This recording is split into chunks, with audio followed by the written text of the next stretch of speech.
देवा उचुः गजाननाय पूर्णाय सांख्यरूपमयाय ते विदेहेन च सर्वत्र संस्थिताय नमो नमः।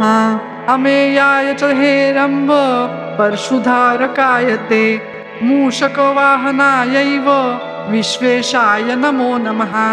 अनन्तविभवायैव परेशां पररूपिणे शिवपुत्राय देवाय गुहाग्रजाय ते नमः। पार्वतीनन्दनायैव देवानां पालकाय ते सर्वेषां पूज्यदेहाय गणेशाय नमो नमः।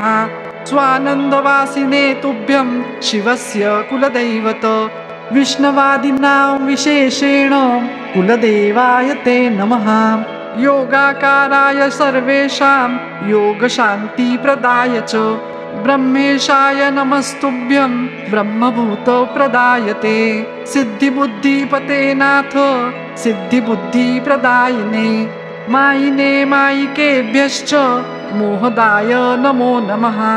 लम्बोदराय वै तुभ्यं सर्वोदरगताय च अमायिने च मायाया आधाराय नमो नमः। गजः सर्वस्य बीजं यत्तेन चिह्नेन विघ्नप योगिनस्त्वां प्रजानन्ति तदाकारा भवन्ति ते तेन त्वं गजवक्त्रश्च किंस्तुमस्त्वां गजानन।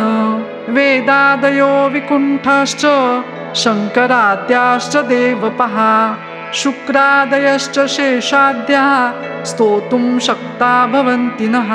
तथापि संस्तुतोऽसि त्वं स्फूर्त्या त्वद्दर्शनात्मना। एवमुक्त्वा प्रणेमुस्तं गजाननं शिवादयः स तानुवाच प्रीतात्मा भक्तिभावेन तोषितः।